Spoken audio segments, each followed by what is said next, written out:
omuntu bwabalibwa nti kati mukodo nga bwolaba nti bwoba osoma ddi omwana bwabalibwa nti kati agudde oba ayise makisi ki zetubalirako nti omuntu ayise.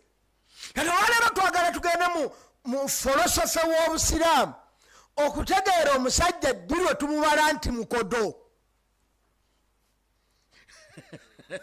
oba ntegerekesa bulungi baganda bange ddi omusajja lwe kubanga tukyogera general nti obukodo naye ddi omusajja lwe tumubala nti mukodo.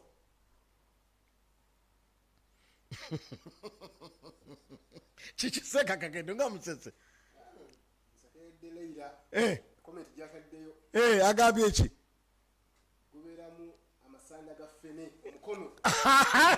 anti kati atugwa otugamba bukodo naye ffe tubuuza ddi lwe tumubala nti kati mukodo.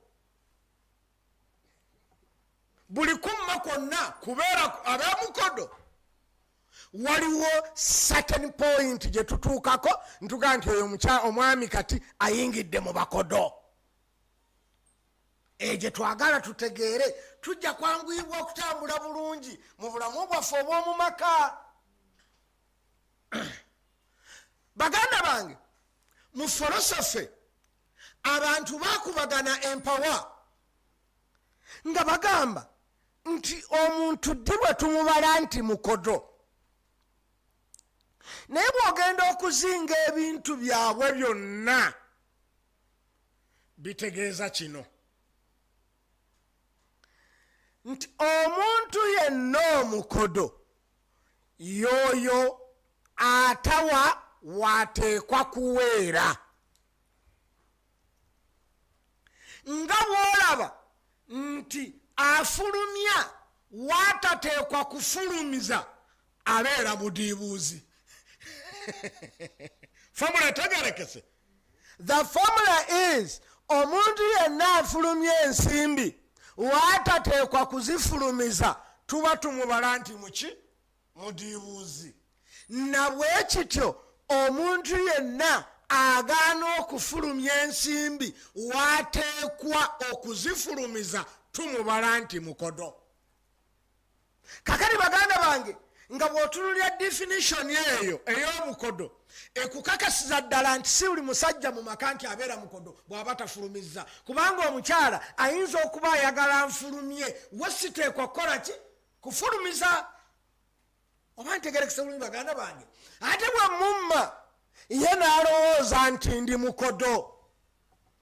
for example olwaleero sekasebandeke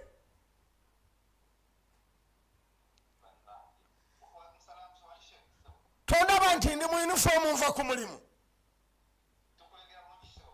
nva ku mulimu era bwe nzira wano nzira ku mulimu ndaba ndi mu uniform siba kiri. naye olwaleero abaana badda ku masomero siba kiri. kakati omukyala bw'ayagala omutwaleko awutu leero onfuna nga olina okutwala abaana ku ssomero ate naye ayagala genda awutu. kati nosalawo nuga nti kati ntwale baana ku ssomero oba ntwale mukyala awutu. ati bwogamba omukyala nti nedda sijja kutwala awutu ngenda kuzzaayo baana ku ssomero. kati omukyala abaffe alina right ega nti omusajja ono mukodo tayagala kuntwalako awutu awoza kuzza baana ku ssomero. kubanga omukyala waddemba okukyogera era babyogera sibwa kiri seekasebandeke. kati ekyo nga kati ekitegeeza nga tuteekwa okumanya obukodo butandikira wa era ku ki awo tujja kuwangaala bulungi. si buli musajja watafulumiza tumuyita omukodo era omukyala agifuula excuse nti nze ngenze kwenda kubanga omusajja owange mukodo. ndooza tutambula bulungi. kati awo wenjagala tusimbe essira tutegeere obukodo twabute.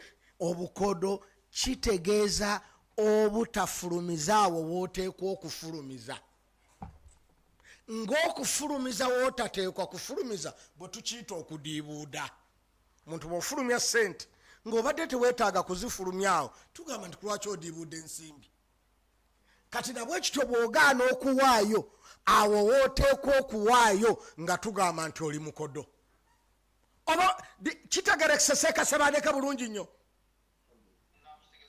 Kati ekitegeeza nsaba bwe tumala okutegeera ebintu ebyo tetubala buli musajja atawaddeeyo nti mukodo. Sekakake tuli ffenna ekyo kyetaaga tukitegeere. Kaakati obuzibu ne bujja ku kigambo awo waateekwa okufulumiza. Ekigambo awo yewa nti atafulumiza awo waateekwa okufulumiza. The word awo yewa.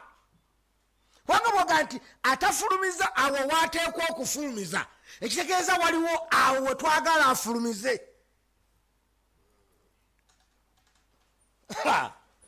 Ssekasebandeke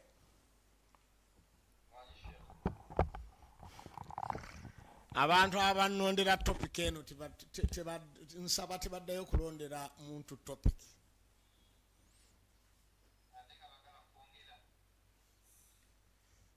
Essaawa bbiri zikyaganya okuggwako mwongereko.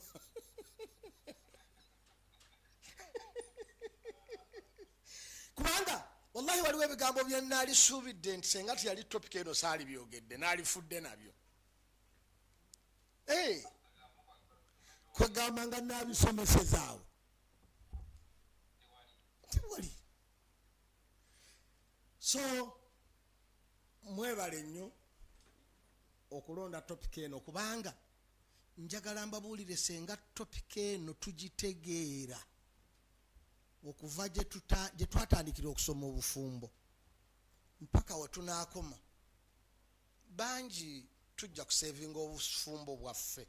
Kubanga njagala mbabuulire Ssekasebandeke abasajja tuli bangi tutta obufumbo ng'ensonga ezituttisa obufumbo twagenda okubuyingira nga tuzimanyi nti weeziri.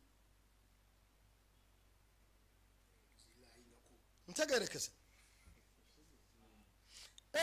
ensonga zonna ezitta obufumbo kumpi 80% ate nga ye majority tuyingira obufumbo nga tumanyi nti weeziri. Kati wayingirira kyobufumbo ng'omanyi nti ensonga eno ejja kutta obufumbo obwo ate n'obuyingira ng'ogiraba. Ssekasebandeke ntegerekese bulungi. Kati kankuwa ekyokulabirako Sebandeke kino kyennyini kye tuliko ekyobwenzi bw'abakyala siba kiri kufa n'agamba nti tekitta maka. Naye the question is nti okimanyi ebiseera ebisinga abasajja b'omulembe guno tuwasa abakyala nga tumaze okubendako.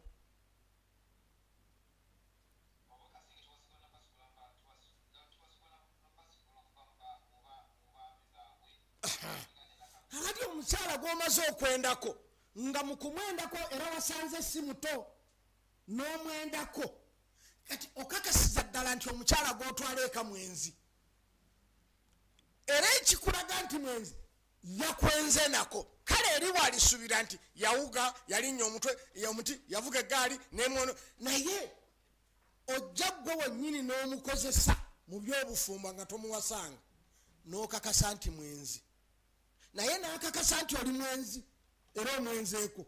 Kakati enkya n'akukwata ne message ate n'anoba gwe wandabira ddala nga ndi mwenzi ate n'ojja ewange naye nange omusajja nalabira ddala nti omukazi mwenzi ate nemuwasa ate mutuuseeka nsanga message mu ssimu ye nti anoona message n'emugobya nga obwenzi bwennyini bwe walabira ddala nga mwabukola babiri gwe naye tekyamugobya.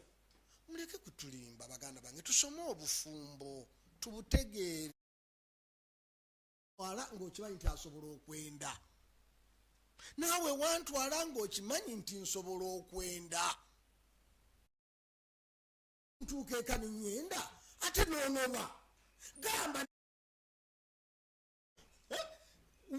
nakwendako Ssekasebandeke tuli ffenna nakwendako gwe omukyala n'okakasa nti twenda tebannatuwoowa kati ate ninzija nimpasa omukyala okuwasa kwennyini okwa halaali ate noonoba tetuli feya mu bufumbo tuleme kutta bufumbo bye twayingira obufumbo nga tubimanyi tebituttira bufumbo tubusigalemu buli omu asigale ne mukyala we togoba mukyala nawe omukyala tonoba sajja wali wajja omumanyi nti mwenzi